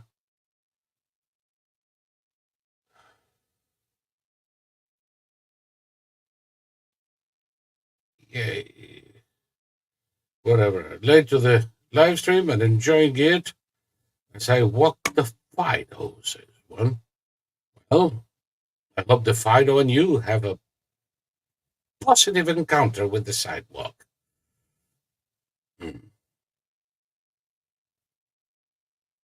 There's some dude who's going to go after anyone on my street that I'm not going to stop and ask before I protect my neighbors. Yeah, well, very nice of you, sir. I hope you are my neighbor too. Any questions? Because this is after the conversation we had with Ron. I know that many questions were answered, but the purpose of these last minutes here are to answer questions. Dang, Saul, are you reading YouTube comments? I actually read one. Sue me. And by the way, I'm done with that. Just remember, it was Ron who got me to do it. Damn you, Ron! You got me to read it. Because he posted in YouTube, you see.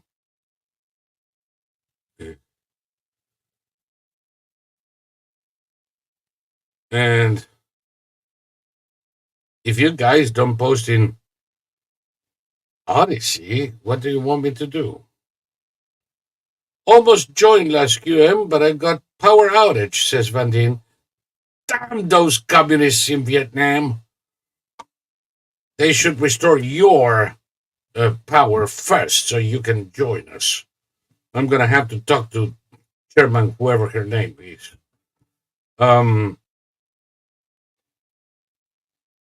What's the time? Come on, guys. We still have a few minutes to go. And please remember, all of this is free to view, but not free to produce, not free to run. So please, drop a buck or two. We're not asking for much. Just buy us a cup of coffee. If enough people do, we can run this with no problem. Let me see. And just to be on the sure side, pick. Any trash you've thrown out this week, Saul? No, quite a few. I haven't had to throw trash out in SQV for a while. Very happy about that.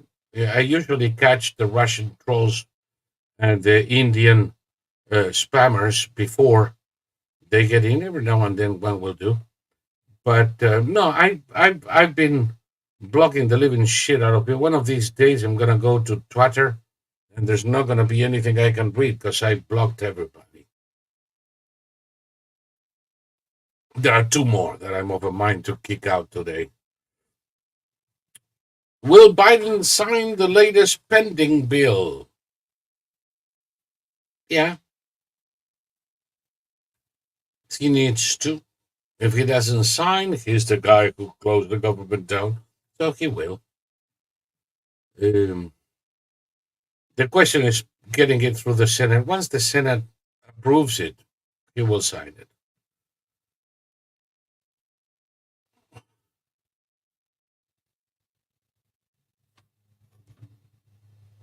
Lloyd Austin is sorry, says Poser Index. No. That's poorly written. Lloyd Austin is a sorry-ass loser. He's not sorry. He's a sorry son of a bitch. God, I so despise the man. We owe the precipitous withdrawal from Iraq and Afghanistan to that moron. And we'll be paying for generations to come. We're paying now.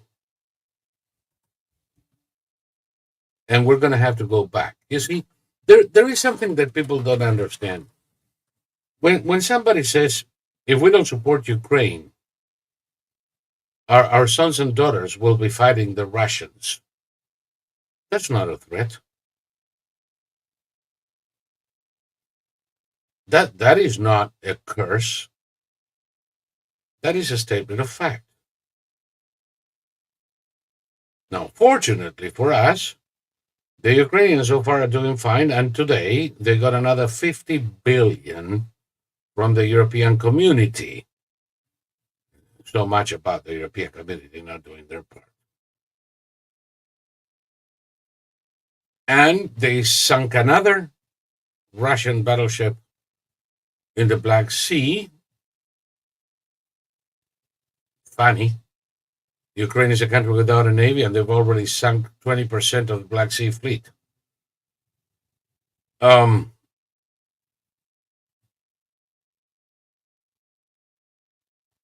It's going to be interesting. But the statement remains true.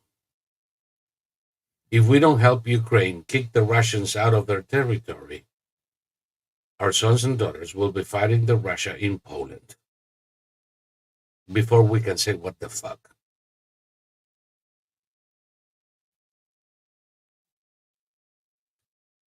The Leicester Holt News Hour seems to have interviews with Michigan Arabs who are just heartbroken that Biden is supporting Israel, and it makes me sick.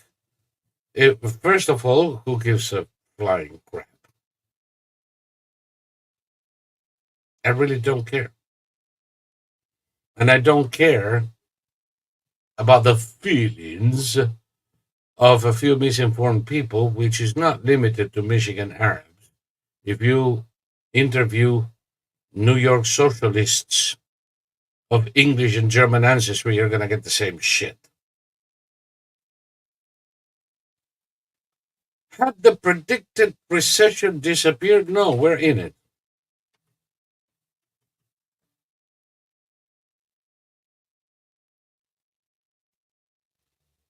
Depending on what we do, it's going to get worse in a couple of months. There is already a friend of mine had to fix his van under warranty, mind you, a 3-month-old car. And at the dealership, they told him that the parts are not available, that they don't expect to receive them. And by the way, this is a GM.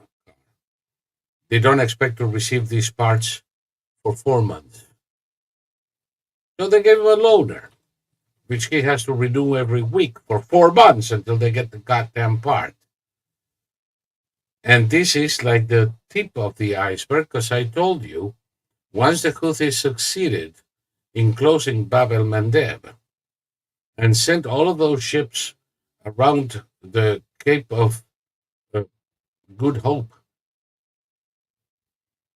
thereby delaying the arrival of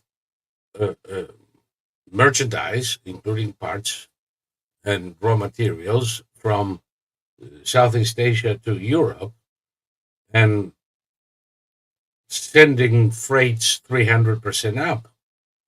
And then, of course, this part is probably manufactured in Germany, but the Germans are not getting the raw materials that they need. So the supply lines are beginning to suffer in the US now. And if you're unlucky enough to have a GM car with a peculiar transmission problem, you may have to wait 4 months and pay twice as much for the damn thing to be fixed. So yeah, we're already in it. Debt is up. Credit card debt is up. Retirement accounts is down. People are not feeling rich anymore. Housing starts are down. House resales are down. It's already slowing down. Open your eyes. But I can tell you is that all things being equal, just about September, things may begin to improve. Donations here are down by people who apologize and send me notes. I'm sorry I couldn't, but I promise as soon as things get better, I will, which tells me all I need to know. I have a thermometer up America's ass with this thing. The MSM didn't consider it noteworthy. I'm so pissed off that the legacy media have such a chokehold on mainstream communications. What the hell did the police in New York City had a demonstration this evening objecting to the illegals who beat up the 2 officers being set free. No, that didn't make, well, it did make the news, and that's how you know it, and I did see it. How about that, though? How about that? A pack of beasts beat up 2 cops. They are arrested eventually, and then they're released without bail.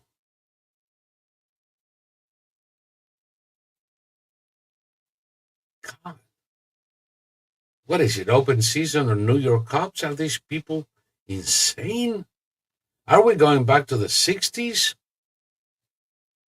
when it was open season on pigs? Is the involution of these retarded Democrats so complete that we're now back to No cop being safe in the streets of New York?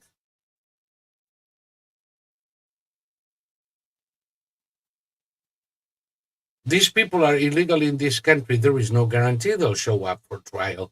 Why the fuck are they set free?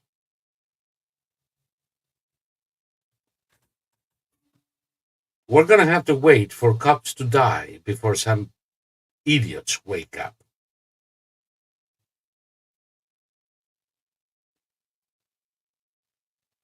It is insane. And insanity never ends well. Now, the abuses of the 70s led to Ronald Reagan. These abuses will lead to a market swing to the right eventually. The sooner the better, if you ask me.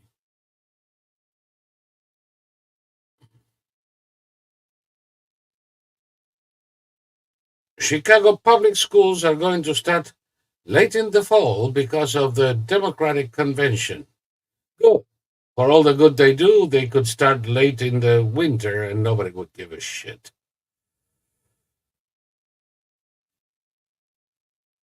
I wonder if we're going to have a repeat of the 68 convention. It's entirely possible, you know.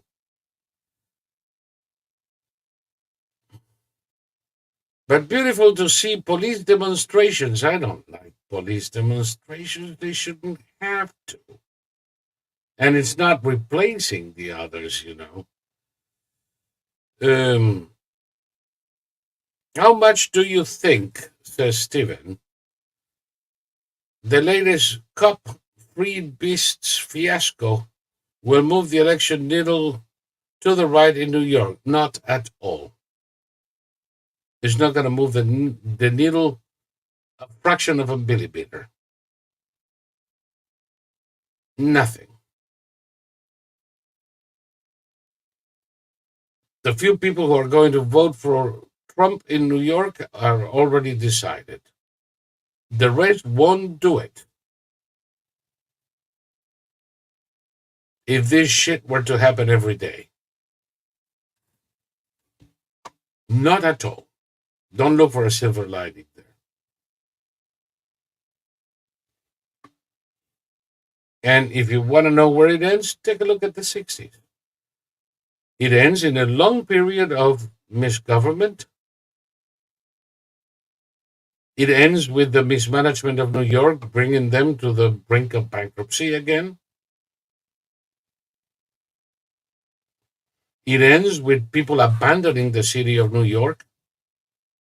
And everybody who can goes to the suburbs and leaves the city at the mercy of the riffraff.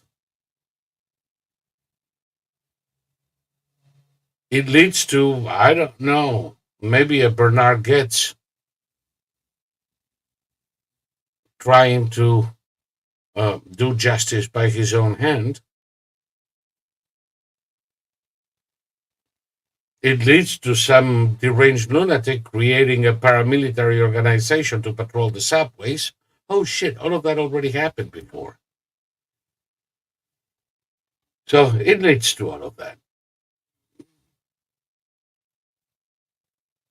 I don't want it to happen, but I have a feeling it will happen.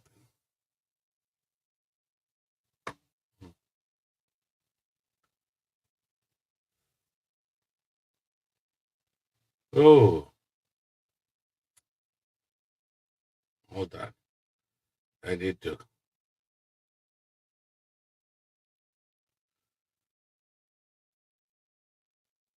Ooh, all of these things, all of these comments that I was reading were really on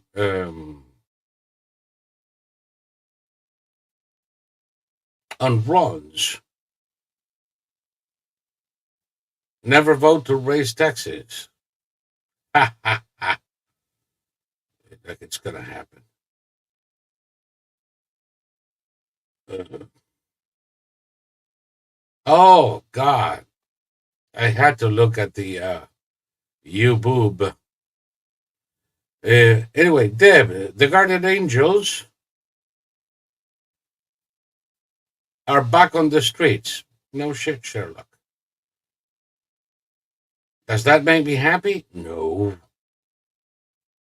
But, the opportunity is there.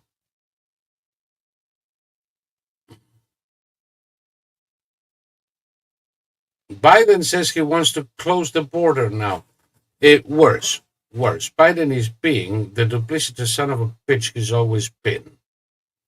And that means that he's now saying, if you give me what I want, I close the border in 24 hours. You mean you can, you son of a bitch? By the way, until yesterday, you were telling everybody and their mothers that the border was closed.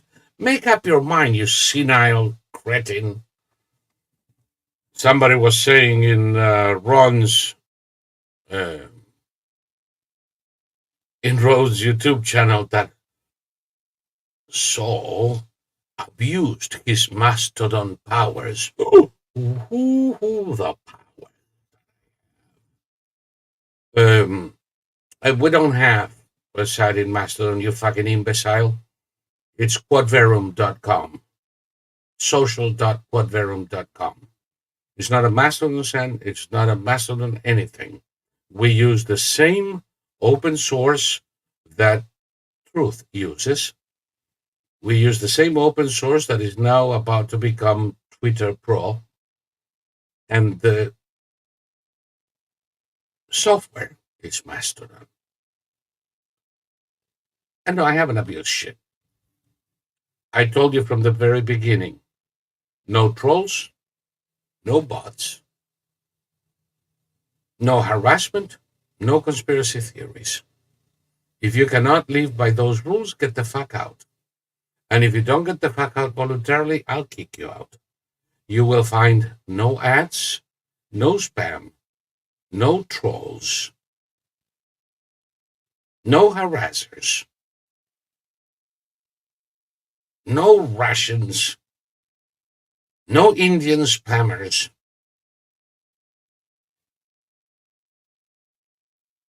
In socialquadverum.com. And that is not abusing anything. It is my house.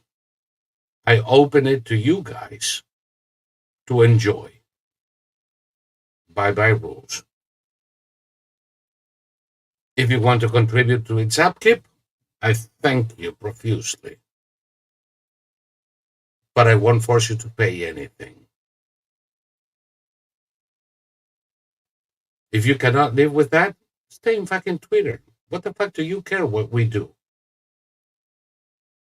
But if you want a place free from ads, trolls, bots, spammers, conspiracy theorists, and general asshats, you're more than welcome.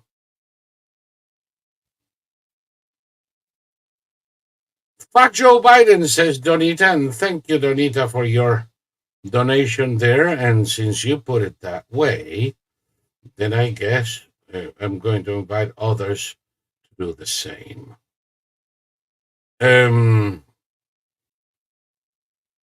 Dick Durbin. Do you mean Durban? Durban's a Dick Durbin, I don't know. Called the social media giants killers. You must be shaking them down for campaign funds.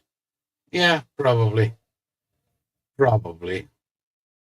Apparently, whatever amount Zuckerberg is giving them this season is not enough.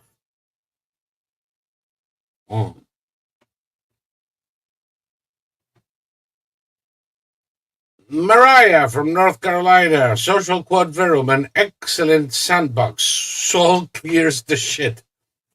Thank you, Maria, and I'm glad you enjoy it.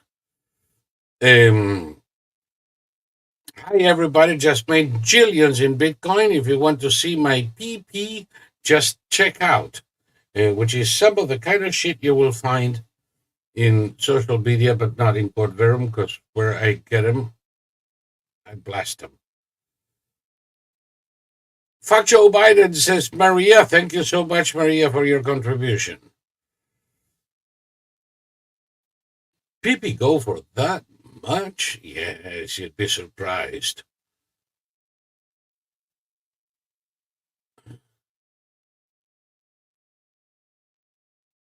And what else do I have here?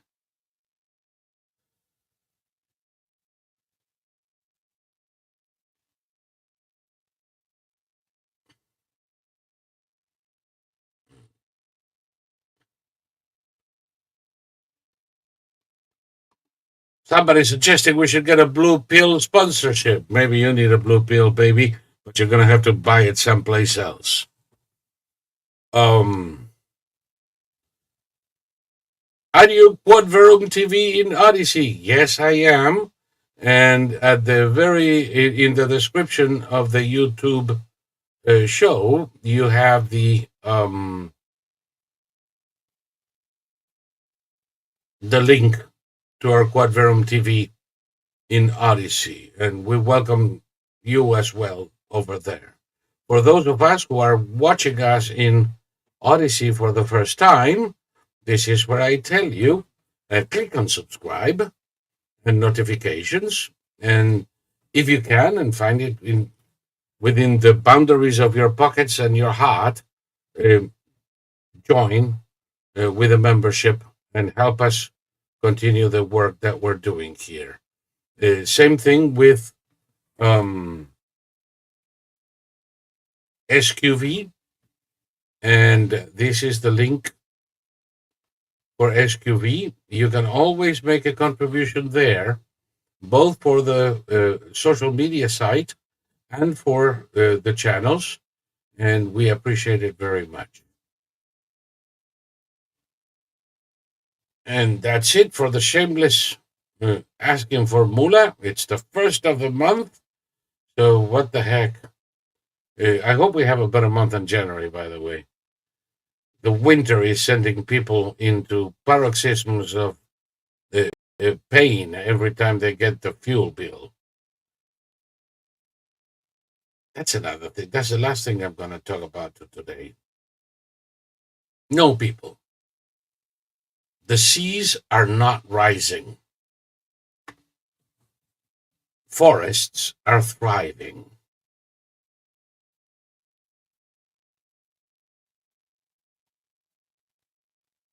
John D. Rockefeller saved the whales with kerosene. Oil is good and you're wearing it. CO2 levels are at historical lows. And I mean historical lows, 0.04% in the atmosphere, which is among the lowest it's been since the Earth was covered by water. What has happened in the 30 years they've been threatening you with the end of the world was the end of your pocket. You're paying for electricity, for heating oil, for gas, for your cars, for gas for your stoves and for your clothes dryers. Twice as much as you should be paying. Call it a moron tax, a tax on morons. You're paying thousands of dollars every year. And more if you happen to buy a car and you pay twice for the car what you would otherwise. And all of this is because of regulations to force you to consume less, as if that was a virtue. Number one, it isn't. Number two, sometimes it's fucking impossible because you need wheels to go to work. You need to keep your ass warm. You need to keep your ass cold in the summer. You need to have your freezer working and your water pump. You have no choice. So if you are like most people You're overpaying somewhere between $5,000 and $10,000 a year as the fool's tax. You're paying more for your groceries. You're paying more for your clothing. What the farmers are doing in Europe is direct response to the insane climate regulation that the European Parliament is imposed upon them. We will soon see that in America, where the pressure is not nearly as bad, but it's going that way. Imagine governments that put a lid on the amount of energy the country can produce, put a limit on the amount of food we can produce, and raise the prices of our food and our energy in consequence. While the Chinese produce 90% of the CO2 that goes up into the atmosphere, and that is nothing compared to a couple of volcanic eruptions. You're being had. You're being exploited miserably by a band of criminals who are fleecing you to put that money in the form of subsidies into those who enable them and keep them in power through their contributions to their campaigns. This is thievery. They are robbing you blind. And it's about time you open your eyes and figure it out.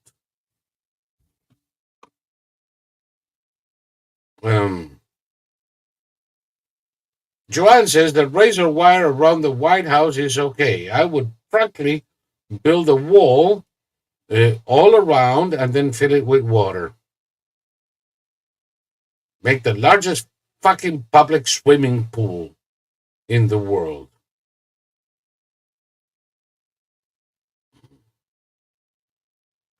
The most greening on Earth now, see, NASA, is regional, not global. And India and China, with many coal-fired plants, are leading the way with plant food they're releasing in their local atmospheres, where we are not doing our part. Actually, the Amazon is done pretty fucking good. So, yeah. Deb, 0.04% of the atmosphere. If it were to increase by 25%, it would be 0.05, and nobody would fucking notice. And it would still be among the lowest levels in the history of this planet. And I think only 3% of the 0.04 is produced by humans. Even lower amount, actually. So, now that we have done this, and we have reached our time limit, I'd like to thank those of you who sent us a coin, those of you who will when we go on demand. I hope you guys enjoyed the show, and I'll see you, let me see, Saturday night, 11 p.m. Eastern, with Thomas Victor, Beard Blather, and then Sunday with Quad Meat, Tuesday with VIP, and Thursday we start all over again. So you guys have a good night. If you're a Jew, a good Shabbos. Shabbat Shalom would be in Hebrew. A good Shabbos is in Yiddish. And I'll see you Saturday night. Take care, everybody. I'm Israel Chai. And if you don't like it, well, you know what you can do. Good night, folks.